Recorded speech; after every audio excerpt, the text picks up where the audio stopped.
남편과는 어린 시절부터 알고 지내던 사이입니다.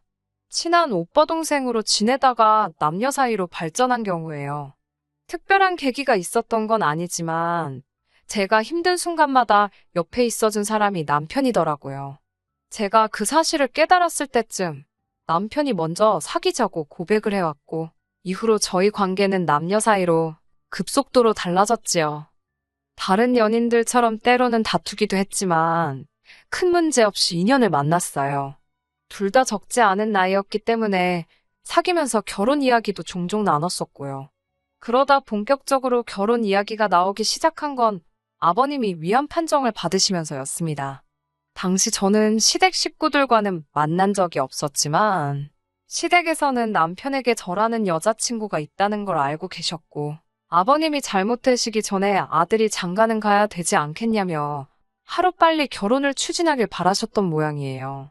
이런 전후 사정을 다 알고 있는 저로서는 남편의 프로포즈를 거절하기가 어려웠지요. 아버님은 병원에 입원하셨고 저희는 최대한 빠른 시간 안에 가족들만 초대해 식을 올릴 수 있도록 휘뚜루마뚜루 결혼 준비를 하기 시작했습니다. 말이 좋아 결혼식이지 중식당에서 양가 식구들만 모아놓고 식사 한 끼 한 게 전부입니다. 얄미운 신우가 그래도 호텔 중식당이니까 어디 가서 호텔에서 결혼식 했다고 자랑하면 되겠다고 사람 성질을 건들더라고요.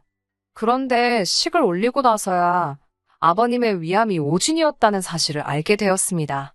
오래된 궤양이 뭉쳐서 위암으로 보였던 거라며 사실은 간경변이라나 당장에 6개월밖에 못 사실지도 모른다 소리를 들었다가 간경변이라 하니 온 집안이 축제 분위기였어요.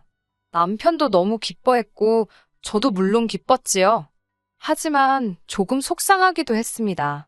그 오진만 아니었다면 일생에 한 번뿐인 결혼식을 그렇게 번갯불에 콩 구워 먹듯 휘뚜루마뚜루 할 일은 없었을 테니까요.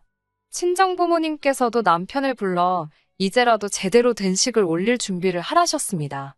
사정이 딱해서 일단 식을 올리라고 허락을 해주긴 했지만 중국집에서 딸 시집 보내는 부모 마음을 자네가 아느냐며 남들보다 더 크고 화려하게 하라는 소리는 안 하겠지만 최소한 남들 하는 만큼은 해서 보내겠다고 그렇게 부모님께도 말씀드리라 하시대요.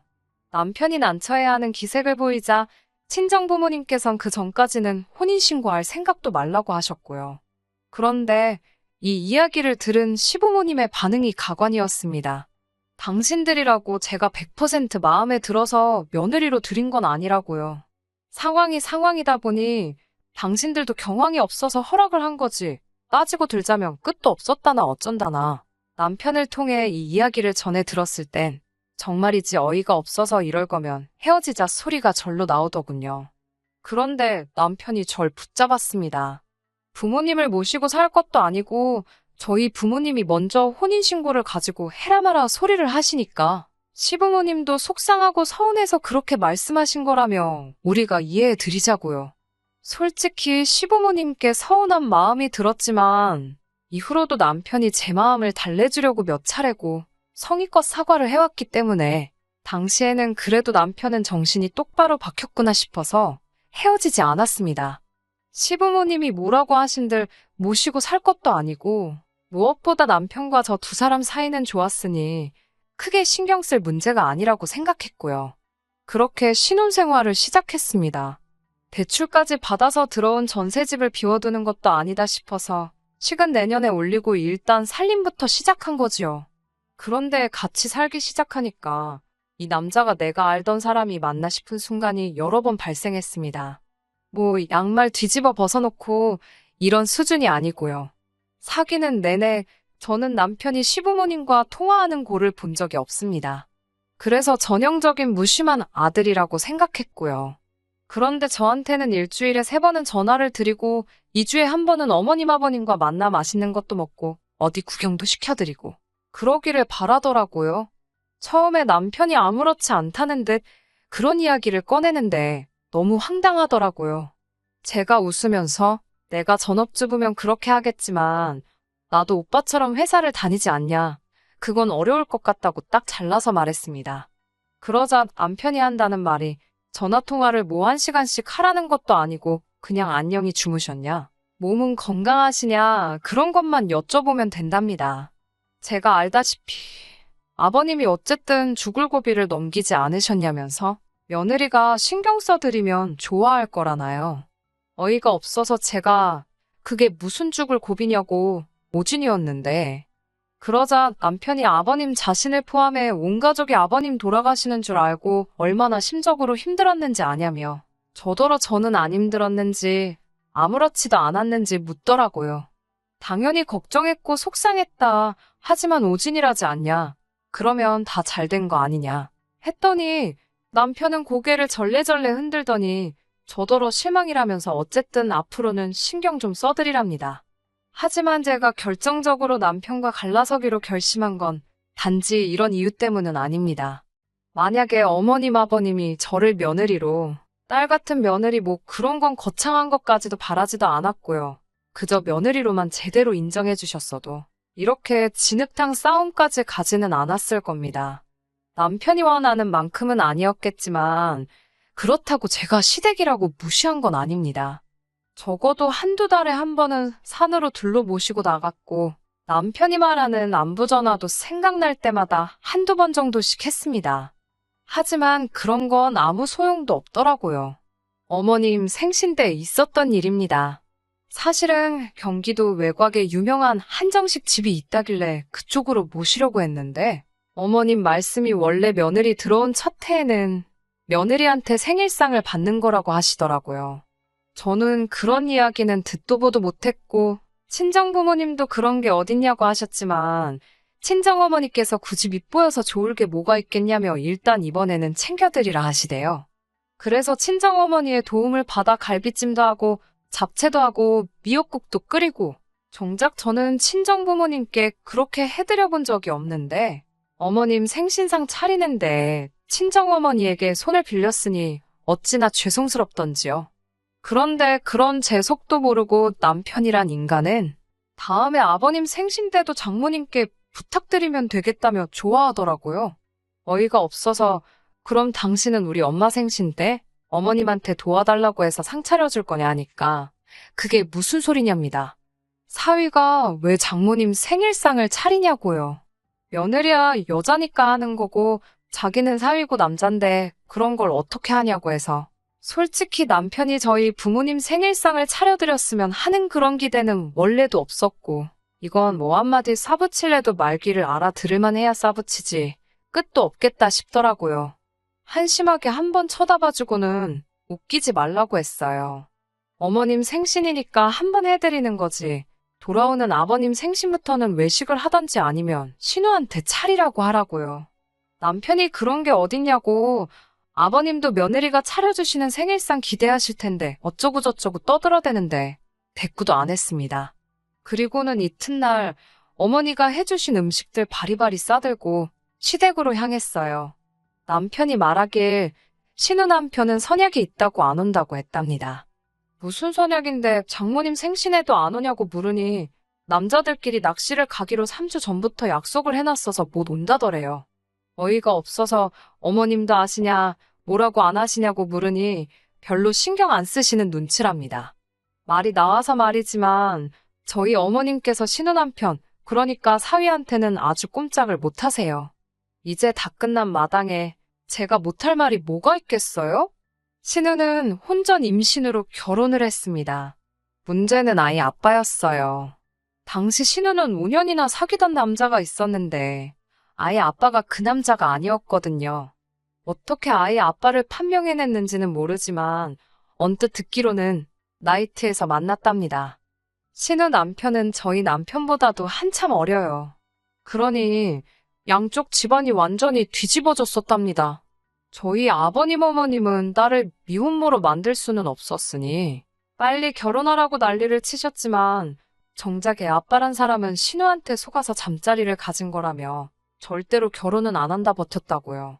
실제로 신우가 나이를 8살이나 속였답니다. 나이트 조명도 어둡고 술도 들어갔으니 안 걸릴 줄 알았다나요. 아무튼 결국엔 아버님 어머님이 그 남자 쪽 부모 앞에서 딸 받아달라고 무릎까지 꿇었답니다. 그렇게 결국 남자는 빈몸으로 오고 아버님이 대출받아서 신우 결혼시켰다던데. 지금도 정확한 속사정은 모르지만 그래서인지 신우가 자기 남편한테 절절맵니다. 시부모님도 마찬가지고요. 아무튼 시댁에 도착하니 역시나 신우가 애만 데리고 와 있더군요. 신우가 절 보더니 왜 이렇게 늦었냐며 배고파 혼났다고 짜증을 냈습니다. 무시하자 생각하며 케이크는 사오셨냐고 물으니 냉장고에 있답니다. 슬쩍 봤는데 케이크 모양이 이상하더라고요. 살짝 열어보니 벌써 누가 손을 댄 거예요. 남편도 보더니 케이크가 왜 이러냐고 먹던 거냐고 신우한테 물었고, 그제서야 신우가 자기 딸이 배고프다고 해서 한 조각 잘라 먹었답니다. 어이가 없어서 한숨이 저절로 나오대요. 누가 그러더라고요? 꼴 보기 싫은 사람은 꼴 보기 싫은 짓거리만 한다고. 신우가 딱 그랬지요. 제가 그래도 그걸 먹이면 어쩌냐고 하니까 이번엔 어머님이 나서서는 애가 배고파서 먹였다는데 뭘 그렇게 예민을 떠냐입니다. 남편도 냅두라는데 솔직히 그런 상황에서 제가 무슨 말을 하겠어요. 그저 속으로 예, 마음대로들 하세요 하고 말았지요. 그리고는 상을 차리려고 부엌에서 제가 해온 음식들을 꺼내놓기 시작했습니다. 그런데 신우가 어슬렁어슬렁 부엌으로 들어오더니 이번엔 제가 잘 차려놓은 음식들을 맨손으로 집어먹기 시작하더군요. 쪽쪽반 그 손으로 자기 애 입에도 넣어주고, 제가 지금 뭐 하는 거냐니까 제가 제대로 해왔는지 검사하는 거랍니다.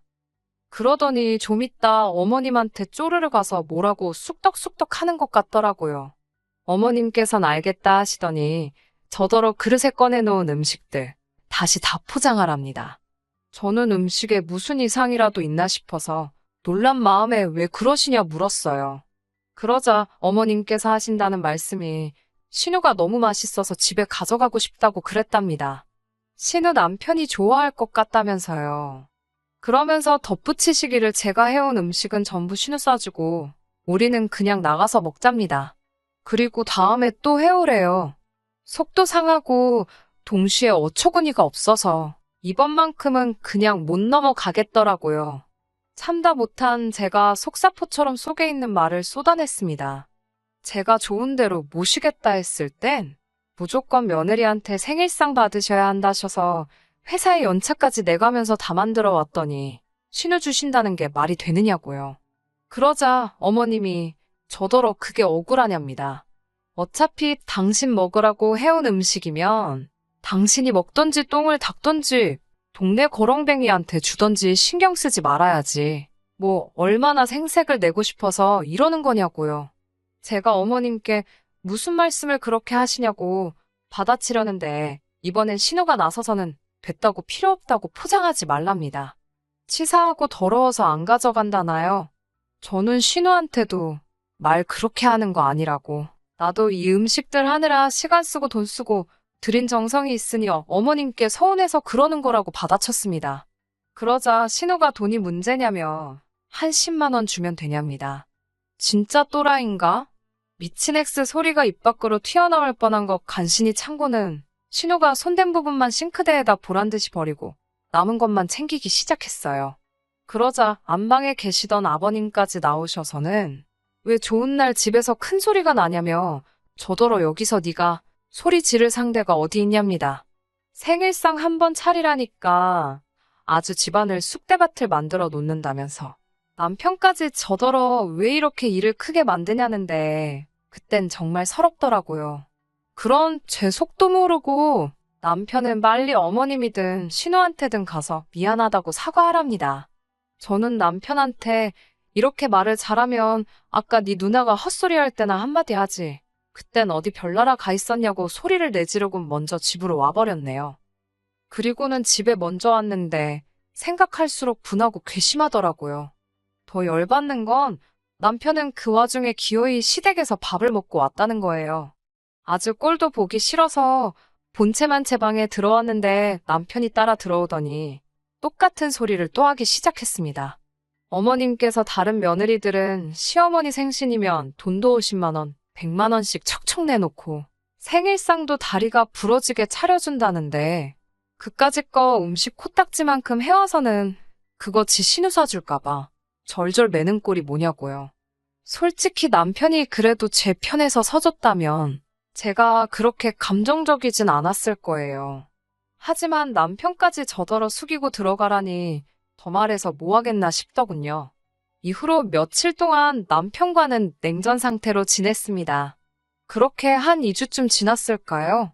당연시 시부모님께 드리던 전화도 안 했고 찾아가는 일도 없었지요. 그런데 어머님이 웬일로 먼저 연락을 해왔습니다. 안 받으려고 했는데 혹시나 사과하는 전화일 수도 있다고 생각해서 전화를 받았어요. 전화를 받으니 대뜸 당신한테 뭐 할 말 없냐십니다. 무슨 말을 하는 건지 모르겠다고 지금 어머님이 전화를 거신 거 아니냐고 물으니까 저더러 사과 안 할 거냐고 묻더군요. 당신 생일도 망쳐놓고 신우한테 사과지 없게 행동한 거 반성 아직 다 못했냐고요. 제가 할 말이 없어서 아무 대꾸도 안 하고 있으니 어머님은 당신 좋을 대로 해석을 하셨습니다. 제가 너무 죄송해서 말을 잇지 못한다고 생각하신 모양이었어요. 그러면서 하시는 소리가 신우네 시어머니 생일이 2주 후랍니다. 그런데 너도 알다시피 신우가 음식 솜씨가 좋지 못하지 않냐면서 저더러 가서 신우네 시어머니 생일상을 차려주라는 거예요. 어이가 없어서 어머님께 지금 무슨 이야기를 하시는 건지 아시냐고 물었습니다. 그러자 어머님께선 네 신우 마음에 안 들고 싶냐입니다. 신우한테 점수 좀 따야 하지 않겠냐고요. 제가 신우한테 점수를 왜 따냐고 어이가 없어 되물으니 어머님도 마땅한 대답이 없으셨는지 잠깐 멈칫하시더라고요. 듣다 못한 제가 어머님께 억지 쓰지 마시라고 그러고는 전화를 끊었습니다. 그날 밤 남편과 아주 한바탕 했습니다. 남편은 자기 어렸을 때 누나가 얼마나 잘해줬는지 너는 모른다면서 자기 누나가 없었다면 자기도 지금 이 자리에 없을 거래요. 그래서 알겠다고 신우가 너한테 잘해준 거 그러니까 너도 앞으로 신우한테 잘하라고 했습니다. 평소엔 그래도 오빠 소리는 꼬박꼬박 했는데 너무 짜증나게 구니까 오빠 소리도 안 나오더라고요. 남편이 저더러 말귀를 못 알아듣냐고 악을 쓰길래 너야말로 왜 이러냐고 나를 부려먹지 못해 안달이냐고 소리를 질렀습니다. 그러자 자기는 저한테 바라는 거 없답니다. 자기 부모님 공경하고 자기 누나한테 잘하고 이 집안이 화목하기를 바라는 건데 왜 그걸 못 맞춰주냐고요. 저도 결국 울분이 차올라서 어머님 아버님이랑 신우가 나한테 말막하고 경우 없이 굴 때는 가만히 입 쳐다물고 있더니 왜 나한테만 숙이라고 난리냐고 난 그렇게는 못한다고 악을 썼어요. 남편이 저더러 질린다며 그만 살잡니다. 그러면서 한다는 소리가 제대로 식 올렸으면 큰일 날 뻔했다나요? 누가 할 소리냐고 받아쳤습니다. 결국 그 길로 제 짐 챙겨서 친정으로 나왔어요. 대출을 남편 이름으로 받았으니 망정이지 제 이름으로 받았으면 어지간히 속 좀 끓일 뻔했지요. 남편 말대로 제대로 식 안 올린 것도 너무 감사하고 이런 게 조상신이 도와준 건가 싶고 혼인신고도 안 올렸으니 집에 들어간 돈만 돌려받기로 했어요. 애초에 결혼식 급하게 한다고 신혼집도 남편 쪽에서 남편 명의로 구해놨었고 혼인신고를 제대로 된 식 올리기 전까지 미룬다고 했을 때 집명의도 혼인신고 올리고 나서 공동명의 해준다고 해서 일단 저도 신혼집에 혼수만 채워놓았었거든요. 내 돈만 돌려받고 깔끔하게 끝내기로 했는데 남편한테 돈을 좀 천천히 돌려줄 수 있냐는 연락이 왔어요. 신우네 시어머니 생신이 가까웠다고 했잖아요. 거기에 신우 옛날 남자친구가 쳐들어왔나 봐요. 신우 딸이 아무래도 자기 딸 같다고 우겼나 봐요. 신우한테 오래 사귄 남자친구가 있는지 몰랐던 신우 시댁은 찝찝하다고 유전자 검사하라고 난리고 신우는 신우대로 억울하다고 울고불고 좀 불쌍하긴 한데 한편으로 꼬숩기도 하대요. 아무튼 신우네 시댁 모인 자리에서 아주 한바탕 난리가 났었고 원래도 신우를 워낙에 마음에 안 들어 했던지라 그 자리에서 이혼당했다고 하더라고요.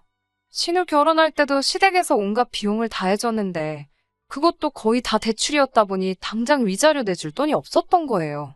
급한 대로 그걸 남편이 내주게 되었는데 남편도 신혼집을 급하게 구한다고 샀던 집이 요즘 부동산 시장이 엉망이 되면서 들어간 돈도 제대로 찾아올 수 없는 상황이 돼버린 거예요. 그래서 저한테 줘야 할 돈으로 일단 신우 위자료부터 해주면 안 되냐고 묻길래 나랑 신우 이혼당하는 거랑 무슨 상관이냐고.